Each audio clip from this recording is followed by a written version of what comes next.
I've got Mr. Barry Glass with me here. He's one of many people who've reached out to us following recent experiences that were, let's say, less than happy at Livingstone Hospital.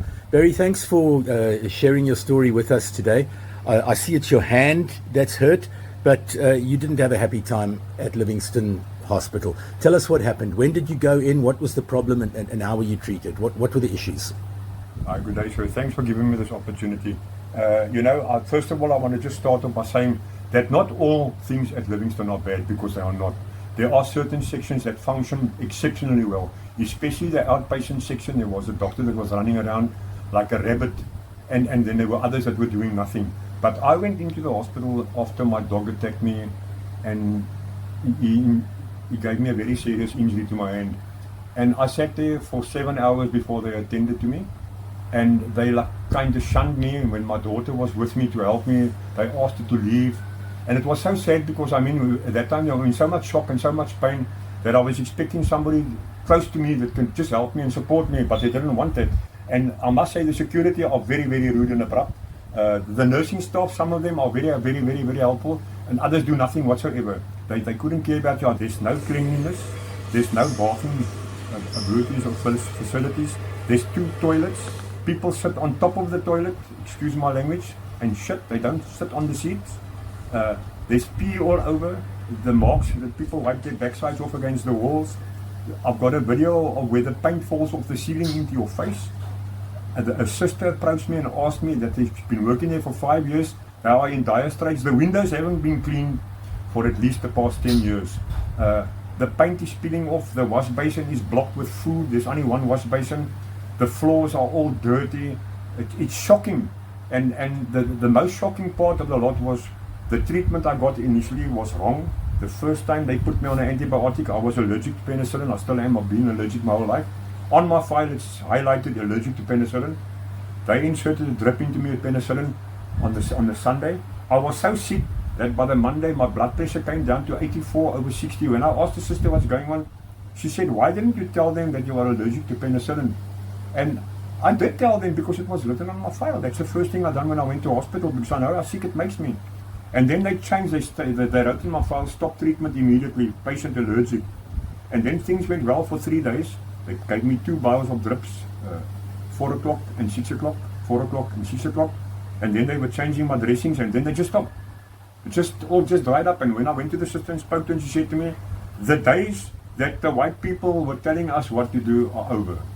That was her words to me. It's over. If you're not happy, you can take your stuff and f***.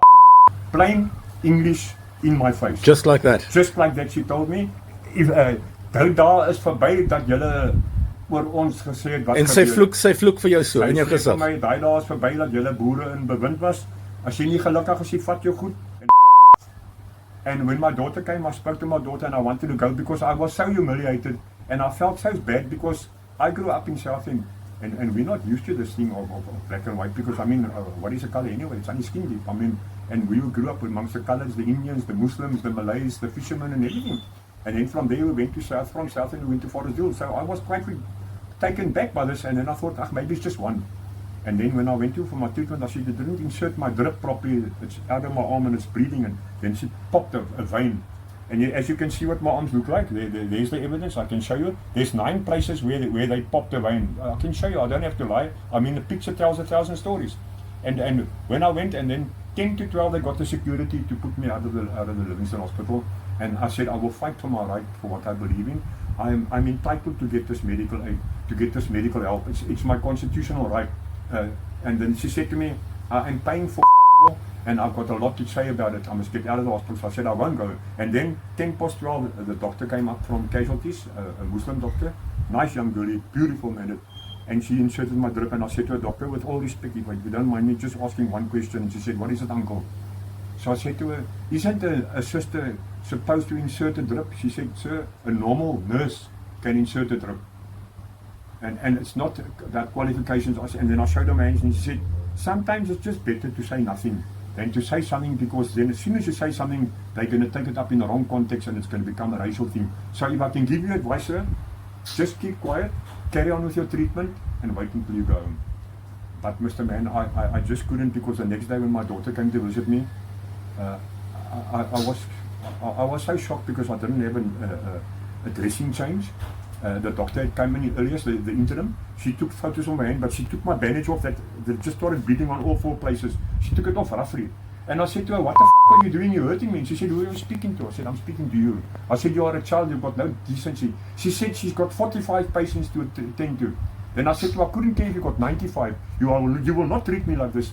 Because when you come to the last part of the bandage and you take it off, you're supposed to put a little bit of water there to soften it. She pulled all those scabs off. So what is the sense of the healing?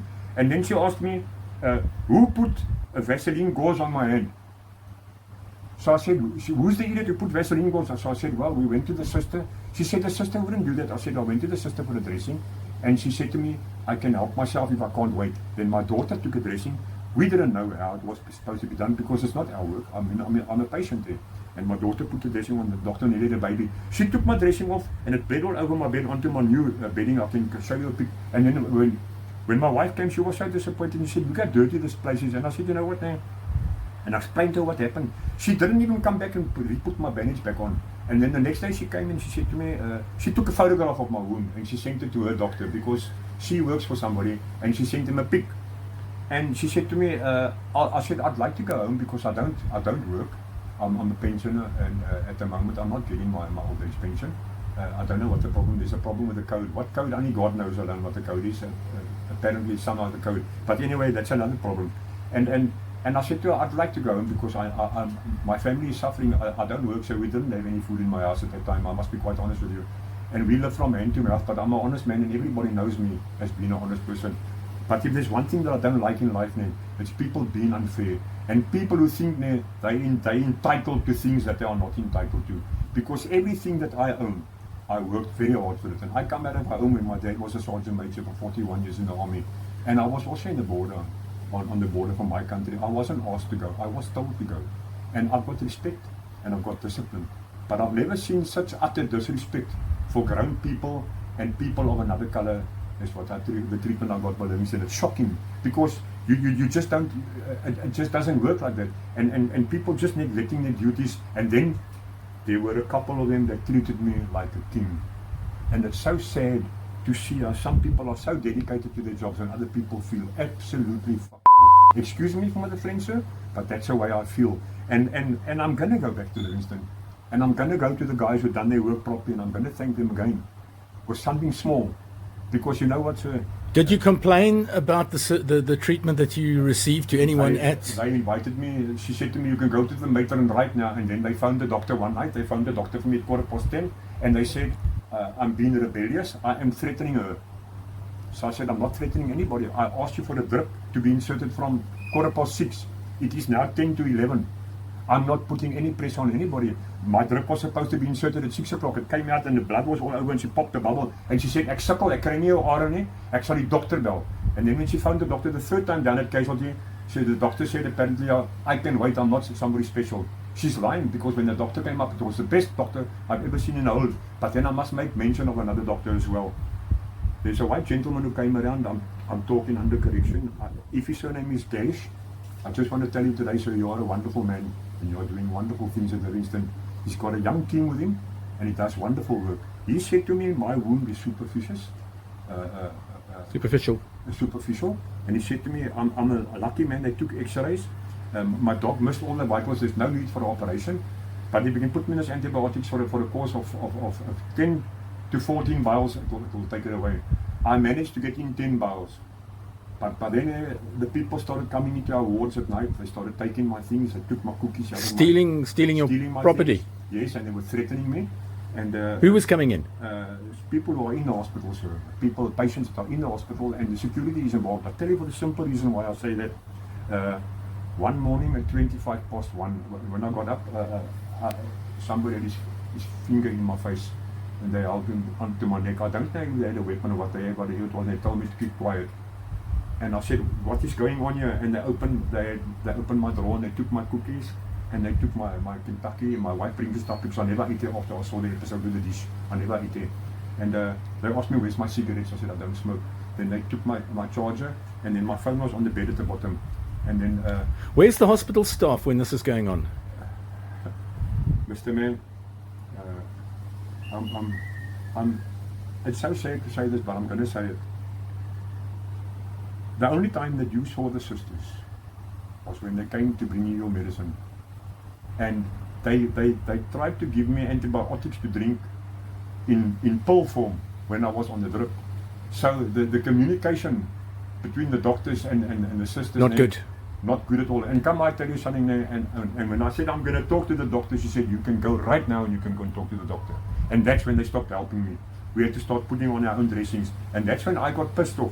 Because I went to her and I said to her sister, ek is nie gewoond aan die dinge. And she said to me, ja meneer, maar jy kan na my pla. And I said, mevrou, kan ek jou gou iets wys? And she said, what? And I took her to the toilet and I said, look me this man shit. On top of the toilet there's a thing. You've got video footage of this? You're going to share these videos with us? I'm going to see if my wife has got it, but I have got it on where somebody actually had a tongue on top of the top section. And she said to me, her words to me were, die helfte van die donors wat hier is kriminele. Hulle is gevangenes, hulle hoort in die tronk. So, and then I didn't know what she was talking about. When I spoke to the guy who was in the ward, he comes from Sweden, nice black guy, and he said to me, a lot of these people come from Potentia and Hank in those places. A lot of them are from prisons. They've been injured and they've been shot and stuff, and they come here and this is what they do. This is how they live. They've got that prehistoric, if I may put it like that. I know it sounds ugly. Primitive. But you know what's her name? You've got 2 toilets among 200, 300 people. Come on, sir. I mean, where's your cleanliness? I'm in a ward with a bacterial wound. The doctor said to me, I'm not to get any dirt in your, any. If I can, I've got a video here, I'm going to give it to you, and you tell me now what you think of that room. Good God, I'll tell you something, sir.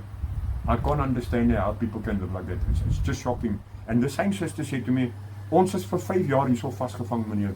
Ek wens iemand wil net na die koerante toe gaan, meneer. So I said, sister, I'm going to go to the newspapers. You can guarantee your life on that. So I said, can I use your name? And she said, no. I know who she is, but I'm not going to expose her, sir. Barry, some of the other videos you took, just tell us what's in them. There's one where you show it's a stainless steel bowl which you guys use to bath in, Good and God, then your food also gets given to you in that same bowl. Mr. Man, you know what now? I grew up very humble, sir. Very poor, but very clean. My wife, she's 59 years old. You can eat off her flooring, sir. I'm used to that. We're very, very poor, but we're very, very clean. We are high on cleanliness. And when my wife came here, she wore a mask. And my daughter, they wore a mask. And I made a joke and I said, Michael Jackson, she says, hoe kan jy hier bly? Sis, kyk hoe lyk dit hierso. And when I called the sister and I said to her, and I showed her where somebody had sat, she said, ag meneer, dit gebeur elke week. So this has been going on for a long time. But where I was so disappointed was 5 o'clock in the morning, the first morning that I stayed overnight, they banged the doors open, they rushed them open, and they kicked them, pushed them open, and slammed them open. They said, come, and they put the lights on.